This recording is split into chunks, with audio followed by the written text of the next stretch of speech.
বাড়ির অভিভাবক বাড়িতে ফিরছে, আনন্দের বিষয়। বেহালার একটা নবরূপকার উনি। সিপিএম এর সন্ত্রাস থেকে যদি বেহালায় কেউ আলোকিত করে থাকে সেটা হচ্ছে পার্থ চট্টোপাধ্যায়।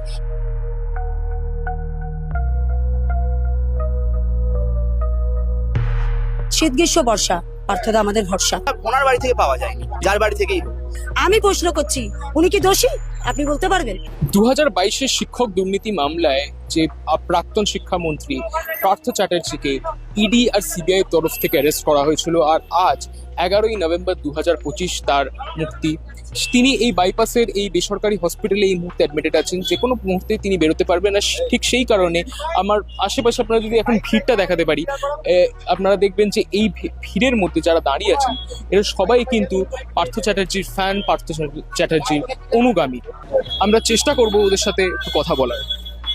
দিদি, প্রথমে জানবো যে 2022-এ উনি অ্যারেস্টেড হয়েছিলেন, 3 বছর 3.5 মাস হয়ে গেল। কেমন লাগছে আজকে উনি ছাড়া পাবেন? কেমন লাগছে? খুব আনন্দ হচ্ছে। খুব আনন্দ। অবশ্যই, বাড়ির অভিভাবক বাড়িতে ফিরছে, আনন্দের বিষয়। আমাদের কাছে উনি অভিভাবক। কালকে যখন নাকতলার ওনার পাড়াতে গেছিলাম তখন কিন্তু ওনার পাড়ার প্রতিবেশীরা যতটা, অনুব্রত মণ্ডল যখন জেল থেকে ফেরত এসেছিল তখন যতটা ওদের পাড়ার লোকেদের মধ্যে যা উচ্ছ্বাস দেখেছিলাম, কালকে কিন্তু সেরকম কিছু দেখলাম না। সেটা তো আমরা বলতে পারবো না, কিন্তু আমরা খুব আনন্দিত। এবং আমরা তো বেহালাবাসী, উনি তো বেহালার উপকার। তা বেহালাবাসী হিসাবে আমি মানে খুবই খুশি যে উনি ফিরছেন। কারণ আপনারা জানি না দীর্ঘ 34 বছরের সিপিএম এর সন্ত্রাস দেখেছেন কিনা।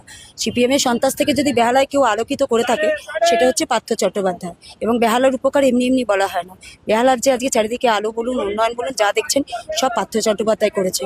করোনা আমফানে বা আরও যা বিপর্যয়ে পার্থ চ্যাটার্জি যেভাবে মানুষের পাশে দাঁড়িয়েছে সেভাবে কেউ দাঁড়ায়নি। আর আমি জানি না আপনারা জানেন কিনা যে বিজেপির একটু দাঁড়াও, বিজেপির যে যত মানে ধরুন সংসদ বলবেন, বিধায়ক বলবেন, যাদেরকে দেখবেন ওরা না সেই ডেলি প্যাসেঞ্জারের মতো।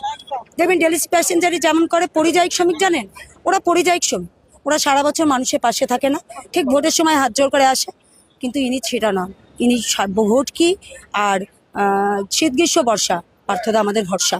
কিন্তু ইডি আর সিবিআই এর তরফ থেকে যে তল্লাশি চালানো হয়েছিল, যে এত অঙ্কের টাকা, এত সোনা গয়না, এত ইমুভেবল অ্যাসেটের যে বিল এত পাওয়া গেছিল, সেটা নিয়ে কার বাড়ি থেকে পাওয়া গেছিল? আমি আপনাকে প্রশ্নটা করলাম। এই যে বলছেন এত টাকা পাওয়া গেছে, এত মানে সোনা গয়না পাওয়া গেছে, কার বাড়ি থেকে পাওয়া গেছে একটু আপনার মুখে আমি শুনতে চাইছি। আপনিই বলুন না, আপনি বলুন না, প্রশ্নটা আপনি আমায় করেছেন। আমি আপনাকে প্রশ্ন করলাম যে ধরুন টাকা পাওয়া গেছে, গয়না পাওয়া গেছে, কার বাড়ি থেকে পাওয়া গেছে? আপনি হয়তো বলবেন অর্পিতার বাড়ি থেকেই পাওয়া গেছে। আমি বলবো না, এটা মিডিয়া বলছে। আপনাদের যে মিডিয়া, সে মিডিয়া বলছে, আমরা তো আর দেখিনি। মানে যখন ধরুন আপনি একটা সাংবাদিক হিসাবে ধরুন একজনের বাড়িতে ঢুকছেন, তাহলে আমি ক্যামেরাটা সেই বাড়িতে